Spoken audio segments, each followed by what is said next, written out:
Okay, so I am to report this. It's not the regular, and the stuff I have witnessed surpasses this by light years, going a trillion miles an hour. Like, this is minuscule. I can't fucking talk. I have not gotten my words back yet because of what I've had to deal with since I came to Washington State.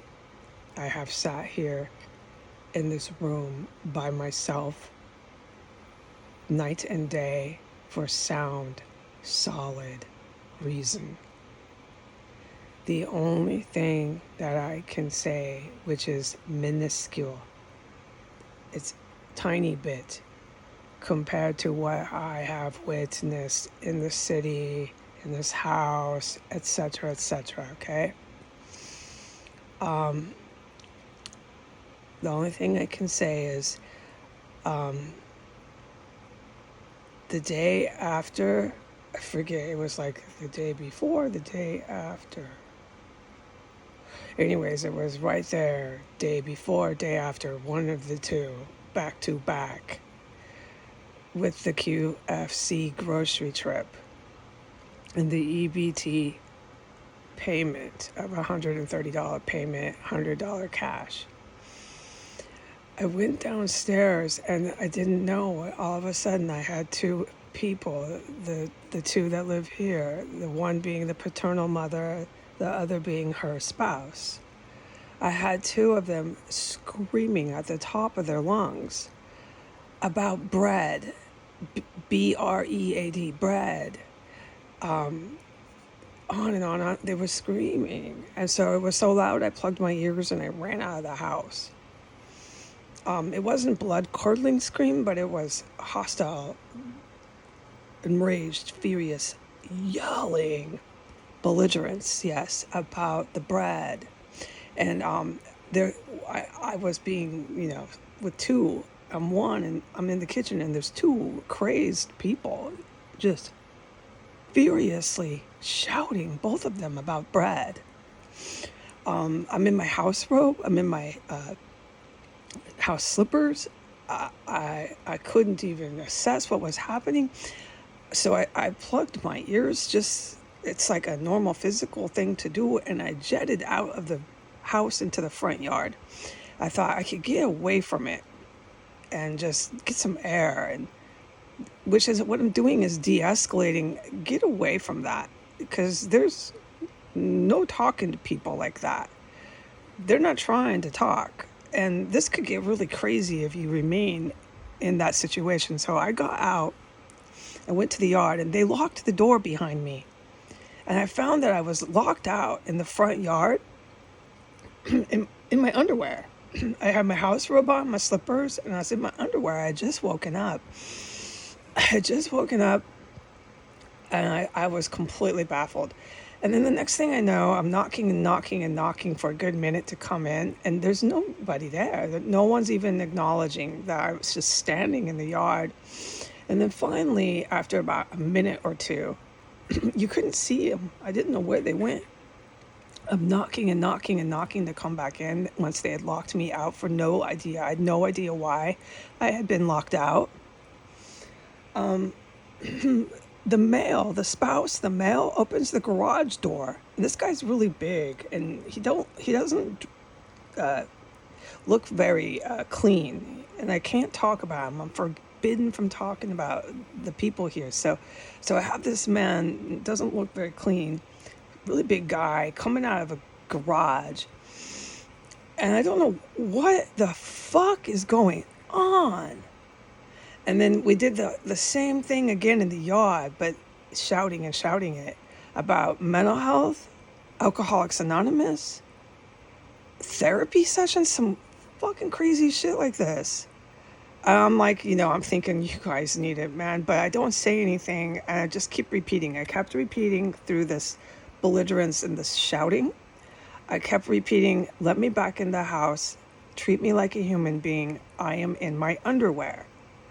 Let me back in the house, treat me like a human being, I am in my underwear. Let me back in the house. Treat me like a human being. I am in my underwear. And so if you were watching that from anywhere, any point, north, south, east, and west, that is what you would have heard me say. That was almost all I said. It's my way to de-escalate, because there's really no point to having a lot of dialogue when people are just screaming at you about bread. We did try to resolve the bread. It was just way crazy, way crazy. And I guess I was just put in the yard. I was just trapped in the yard in my underwear, unbeknownst to me. As soon as I woke up, for minutes long, I couldn't even tell you where they were in the house. And then finally the male comes out from the garage, and then the female follows once he was out. She comes finally from the door that had been locked, and they refused to let me in. The whole time the door was locked. I'm just trapped in the yard. We finally got this shouting that was going on about bread that I was refusing to engage in. I'm not going to stand in the yard and shout about bread. I just can't bring myself to do that. We finally got this, I guess, pinpointed to, all right, you want me to go to AA? All right, I'll go to therapy. I'll check on my mental health. You have concerns about my mental health? All right, okay. I'm just trying to de-escalate this. Okay, all right. I hear you. I'll do that. Let me back in the house. I am in my underwear. Treat me like a human being. So I finally got my request heard, and I was finally able to go back in the house. There was also a whole diatribe, shouting, belligerent anger about how I was in their house and how I needed to get out. I was being thrown out of their house. And the best that I could understand, it was because of the bread. Okay, so I was to find a new place to live. And that is what spurred all of the finances. Okay, so there was this huge, crazy shouting match about bread. I'm suddenly locked out in my underwear in the front yard. I'm told I need mental help. I'm told I need to go to AA. I'm told all that. And then I'm told to get out of their house, get out of their house. I was told to go live in a motor home. I was told to just get out, get out, get out of their house. And the best I could figure it out why was because of bread. The bread on the counter. I still don't quite know what caused that. So I gave them my finances, and I asked them to please meet with me and have a conference. It's my words, a conference. I use these words. I'm trying to be an adult. About getting out of your house. And then by the time I put all the finances, presented this, they didn't any longer want to throw me out. It was just to march me down the street and march me down the street, keep walking the plank to AA, marching me. And that's when I witnessed what I witnessed, which I'm still unable to say one word about. And then that followed the event of that fucking dog, that fucking dog, that fucking dog, that fucking dog event, which caused me to retreat in here because that was just too aggressive. I'm not going near any man. That kind of guy, no. I've been, in the city all my life, the Washington, D.C., I know what I did there. So take my word for it, how unstable and aggressive her spouse was. Take my word for it. I wasn't going to mess with him. Okay, I'm a big girl. I'm a tough girl. And I'm putting my feet on the ground saying I wasn't going to mess with that guy. I wasn't coming around him. And I still have that policy. No, any man that gets that aggressive with any woman in a freaking house, that's a big red flag. Big. And so I'm playing it smart here, okay? And I need